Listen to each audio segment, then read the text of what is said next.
The weapon is capable of being mounted onto mobile vehicles as well as warships, according to its developers. It has since emerged, however, that in addition to its obvious military applications, the weapon may prove to be popular with celebrities worried about drones taking pictures of them inside their homes.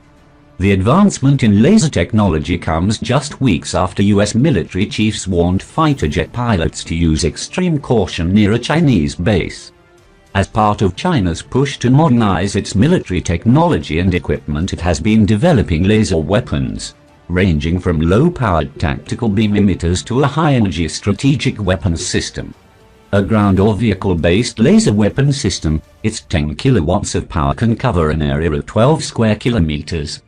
It was used to shoot down more than 30 smaller vehicles, including fixed-wing, multi-rotor and helicopters, during tests, with a 100% success rate, according to the first official disclosure in 2014.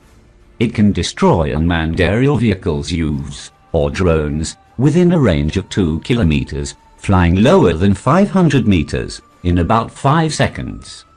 The technology was developed by the China Academy of Engineering Physics for security purposes around major events in urban areas.